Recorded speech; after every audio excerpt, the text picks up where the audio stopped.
describing the allegorical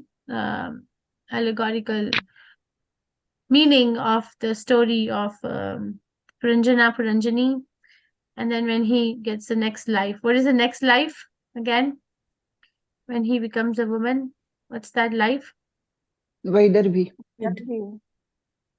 Would that be very nice? Once again, I'm just have to change this channel.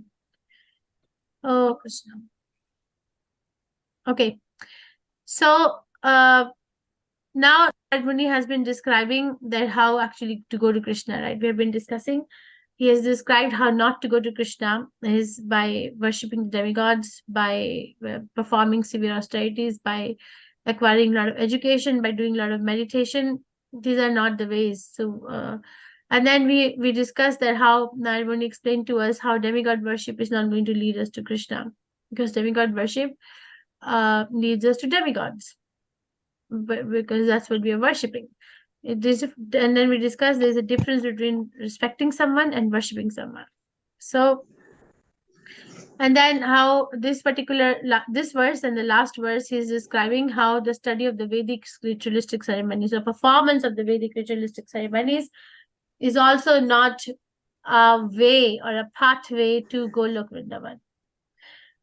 So then we discussed that it's not a question of being wrong or right. It's a question of being fully aware and making informed choices. So it's better to make an informed choice than to be in ignorance, because what is the root cause of committing a sinful activity? According to Bhakti Rasamrit Sindhu, Rupa Goswami Prabhupada explains what is the root cause of why one performs a sinful activity. Root cause. Desire, One Mataji. can say because of lust, Desire. but before Why? lust also there's something. Desire. Avidya. Avidya. Desire. Avidya. Yeah. Very nice. Avidya. So what is the antidote of avidya? What's the antidote of avidya? What's the opposite of avidya? Or what do you do if you are in Vidya means Vidya. Vidya. towards vidya? Yeah, sounds very easy, right? Sounds very easy and logical. But it's not easy to do. It's not easy because there's so many conditionings. But you know, oh my God, I heard one seminar today. I was a part of that class, and the seminar was about friends of the mind, and the topic today was honesty.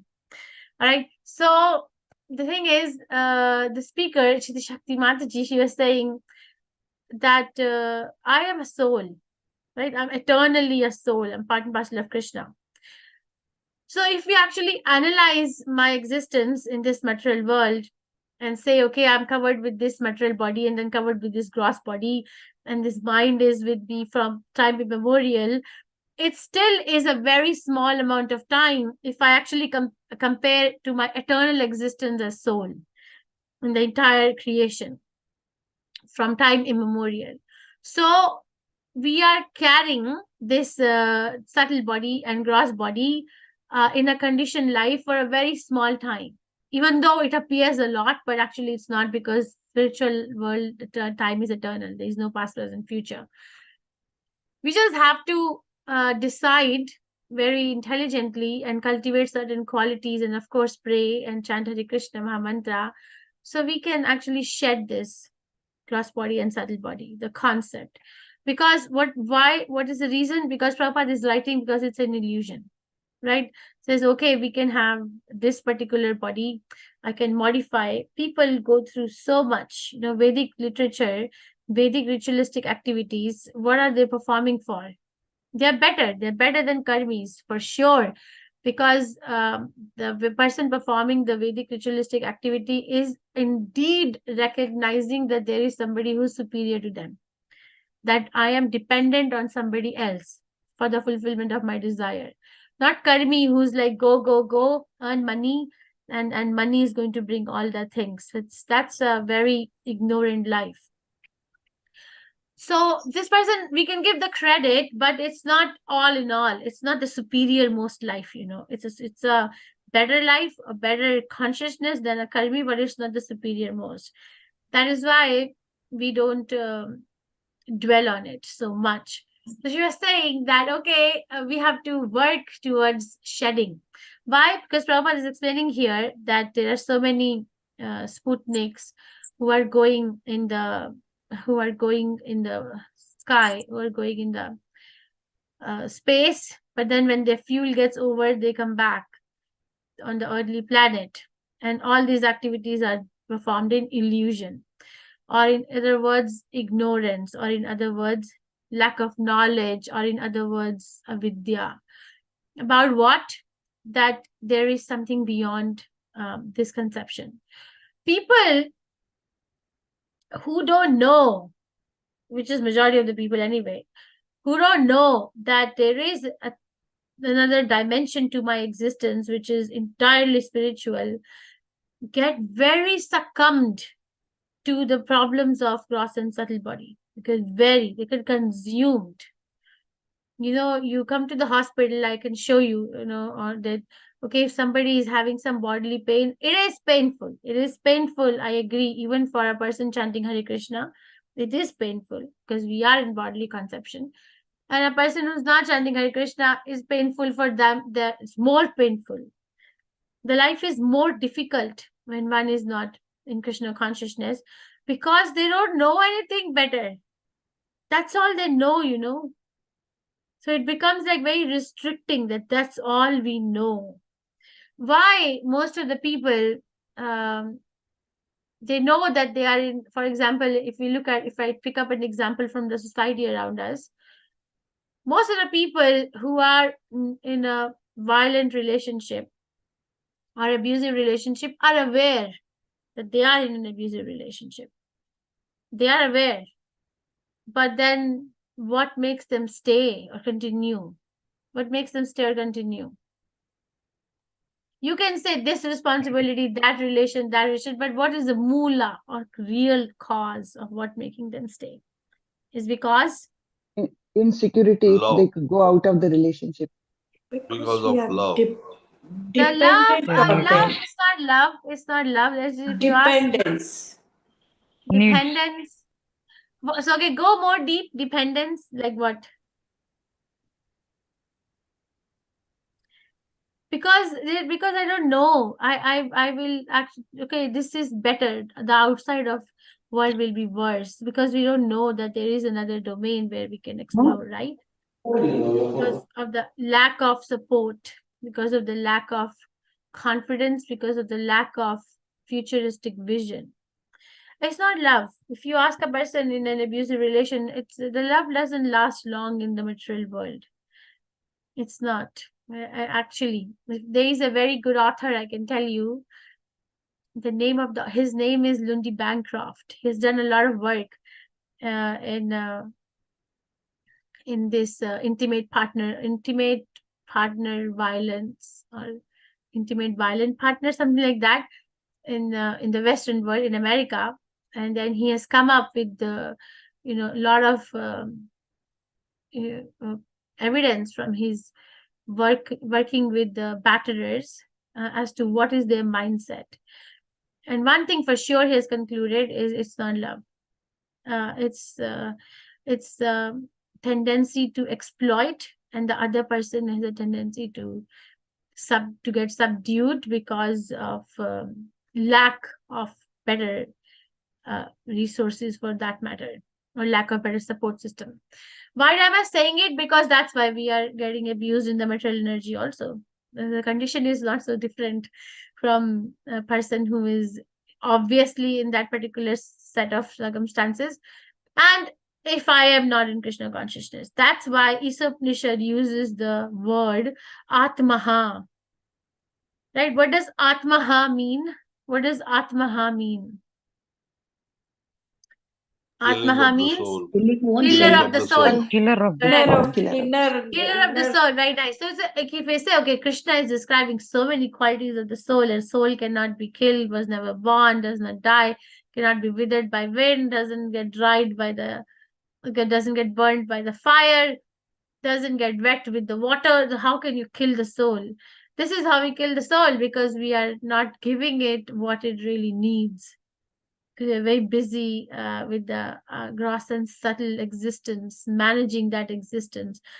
Actually, managing one's gross and subtle existence in a conditioned state of life is more difficult than actually managing one's spiritual existence. Krishna consciousness is easy. It's an easy life, but we don't accept an easy life because of, as we will study in this forthcoming verses, when Narmani will explain that we actually don't ever develop any thought if we never had an exposure to it. We don't accept simple life because we don't believe that it's there. The faith is very weak. It says Krishna consciousness cannot be so simple. Going to Krishna cannot be so simple. You chant Hare Krishna and you go back to Krishna cannot be simple. So there are doubts, and then the doubts are reinforced by our mental and physical condition. And on top of it, if we adopt a process like Vedic ritualistic ceremonies with the goal of actually going to or increasing my material position, then we are doomed more and more. You see how we are going down the quicksand. No, quicksand, you go in the quicksand and then it just sucks the person down little by little by little by little, and doesn't know how to get out unless and until somebody comes, throw something, a rope or something, and we catch it and we come out. So this is how we entangle our existence in the material world. That Krishna says, Krishna has not said don't study the Vedas. Krishna has said, know the end goal. Vedeshcha sarvam ahameva vedya. The goal of all the Vedas is to know me, or Krishna. But if we get diverted, because if we get attracted or if we get allured by the flowery language, by the results that one may obtain, then I'm not safe anymore. Then I get sidetracked. Same thing happens when I'm chanting Hare Krishna, and because of the virtue of chanting Hare Krishna and going to and trying to go to Krishna, one will see benefits in their life. There will be benefits. One will become more calm for sure. Yeah, how many of you chanting Hare Krishna feel less anxious than before? How many of you feel more secure? How many of you have better Yes, mental Mataji, strength? no doubt. Yes, Mataji. I feel so calm. So Yes, yeah, Mataji. so these Yes, things come, Mataji. right, by virtue of chanting the Mahamantra or by virtue of taking the holy name of the Lord. These things come. But Rupa Goswami Prabhupada gives a list of all these 6 benefits of chanting the Hare Krishna Mahamantra. But then there is a footnote, and the footnote is that don't get distracted, because that's not the goal of chanting Hare Krishna. It's not, okay, I'm chanting because I feel very calm. Okay, fine, but that's a side benefit. That's not the real benefit, so don't get distracted. The real benefit is, am I pleasing Krishna? Is my chanting pleasing to the Supreme Personality of Godhead? Am I making progress in my journey towards Supreme Personality of Godhead? So roadblocks are always there in everything we do. And in Krishna consciousness, when we hit the roadblocks, we call it as exams. So I'm tested. Namanish Prabhu used to tell us, we will never be tested more than what we can pass by the Supreme Personality of Godhead. So if somebody has made a little progress, the exam will be little. For example, retrospectively, I can say, looking back, giving up tea and coffee, though that used to be a big thing, giving up tea and coffee, but not anymore. So then you get tested in more intense manner. Okay, what about giving up association with the non-devotees? Your friend circle. Okay, you give that up. Then not anymore. I'm not attracted. Or I'm not saying for my sake, but if the devotee is not attracted, okay, next exam. What about giving up these Vedic ritualistic ceremonies? What about giving up demigod worship? So we will be, if we pass every hurdle, then we actually say more yes to Krishna, become more empowered to go to Krishna. And I think the nitty-gritty details of this verse are known to everyone, that Vedic ritualistic ceremonies are not going to take me to Vaikuntha. They will take me to another higher planet in the material world, but that's not going to be Vaikuntha. And then when the credit of the karma is done, then I have to come back to this earthly planet again to earn the credit back if I want to continue the same ferry wheel ride in my existence. And one may even go to the topmost planet. Basically, the point I wanted to make is the life of a person who's not in Krishna consciousness is very difficult. The person's very difficult life. They may seem like they have a very good job or very good designation in the society, or they may seem like they're doing everything right. They may seem like they're very good citizens, very good friends, very good family maintaining, very good children. But still, if you look at the life from the viewpoint of the Shastras, you will realize that it's a very tough life. There's no Krishna. And if some calamity comes in their life, then it shakes them more. They get succumbed to the modes of ignorance more because the modes are so powerful, and we don't have a backup of chanting Hare Krishna, which at least brings me to more of goodness if I'm chanting, even if I'm chanting with the offenses. I have this experience with one of my friends' family, that how then, and of course they come to Krishna consciousness and they feel better. Everything looks better. That the very, very rich family. I have one friend's family like that. And then one of the family members passed away. And then the whole house got disrupted, the whole thing. I'm not minimizing the loss. I'm not even saying that one should not grieve, one should not mourn, one should not reconcile, one should not integrate. I'm not saying any of those. Actually, we actually encourage to do that.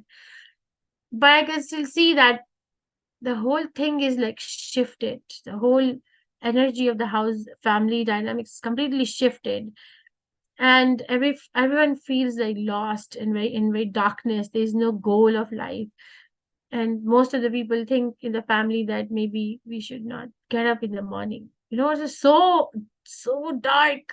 Mode of ignorance just grabs. But if you are Krishna conscious, you will still feel the pain. You will still have a need to go through whatever at human level we have to go through, and that is the proper thing to do and not take to spiritual bypassing. But we still have this ultimate goal, and eventually we develop a sense of gratitude that thank you, Krishna, that we have at least this thread to hang on to, this devotee association to hang on to. Okay, so it is very important that I cultivate my own Krishna consciousness with utmost sincerity, utmost authenticity, utmost honesty, so that it's not just on the superficial waters. It's actually touching my consciousness at all levels. And I am really making a stride in Krishna consciousness. It's very important to be authentic. Vedic ritualistic ceremonies, to me, don't impregnate authenticity in one's character. One may be known as a very good performer of the yagyas, one may be known as a very good religious person, but is the heart clean? Is the heart clean is the question. Has that person been able to control their mind, their own mind? Has that person been able to conquer the process of birth and death? Do you think that happens? But we get a very long life, but do you think this happens? Whatever I asked. Do you think? No. By performing it? No, Mataji. No, Mataji. It doesn't happen. So it's not a very honest. Honesty is like more of an integral part of one's personality. Trustworthy means putting honesty in the words and showing it in action. So it's not a very honest procedure, It's not very honest for my own existence. I'm not saying they're dishonest. It doesn't mean that. It's superficial. It cleans up, maybe gives some recognition in the society.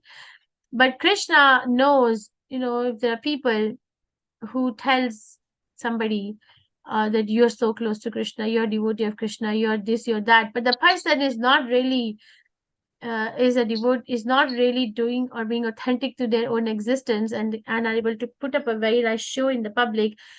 Krishna will not care what other people are saying. Krishna is not going to care because Krishna knows what's happening in that person's consciousness. It's like, okay, if somebody keeps telling you, you have a diamond, you have a diamond, you have a diamond, but you don't have a diamond, will you have a diamond? If somebody keeps telling you, you have a diamond, you have a diamond, you have a diamond, but actually you don't have a diamond, but you have a diamond, and thousands of people are telling you have a diamond. So do you get a diamond? No. No, Mataji. So we actually Mataji. being dishonest in our own journey to Krishna in a very in our own personal space is being dishonest to myself, not to anybody else, not to Krishna. Krishna will catch it. We cannot. What is that, Dr. Parekh? You said Prabha says this. Somebody can cheat some people at some time, but nobody can cheat all the people at all the times, right? So You can fool some people all the time. You can fool all the people sometime, but you cannot fool all the people all the people time. at all the times. Okay, yeah. See, thank you. So you say it's important. It's important that we grab the essence of the place where I am right now. I am in Kali Yuga. I'm actually just at the beginning of the Kali Yuga, and it is filled with ocean of nescience. There is misunderstanding everywhere. One Mataji said, if you want to incite a misunderstanding amongst the people that you hardly know, just post a comment in your social media and see how much misunderstanding comes. Because the age is, like this. There's going to be misunderstanding everywhere. There's going to be ocean of fault everywhere. It's not so difficult to find fault. In Satya Yuga, people were so pious, there was no fault. There's fault everywhere right now, and it's only going to get worse and worse. But there's only one good thing, is that simply by chanting the Hare Krishna mantra, one can become purified of all material contamination and return home back to Godhead. There is no doubt about this. So it's very easy because we are so fallen, the process is so easy. One devotee once said that, these scriptures were not so easily available in other ages.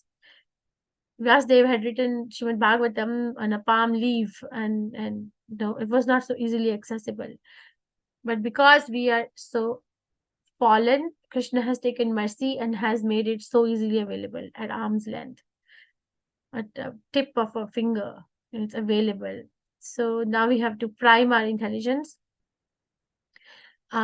and actually become more strong in our practice and develop very authentic association with other devotees who are like-minded and make a stride in journey home back to Godhead. Swayam Bhagavan Krishna Maharaj always says that along with Hare Krishna Mahamantra, remember this mantra. It says, don't give up for what you want most, for what feels good now. Okay, I'll repeat. Don't give up for what you want most, for what feels good now. So Vedic ritualistic ceremonies give a good feeling now. But that's not what I want the most. Don't give up. Okay. So understand Narad Muni has directly attacked Prachina Bhari and has told, and now he's telling him directly, you have been performing Vedic ritualistic sacrifices, they're not good anymore. They're not going to take you to Krishna. The next verse is going to say, you have been sacrificing all these animals, they're also not going to give to Krishna. The next verse he'll say, what is going to take you to Krishna is Haritoshanam, satisfying Krishna by becoming subservient of Krishna's devotee by serving. Okay, so this is coming from Narad Muni. And if somebody is intelligent, they will try to introspect, analyze, adapt, and practice this particular instruction. Questions, reflections, realizations, corrections. It'll be nice to have some. I'm not ready with 10th canto today, but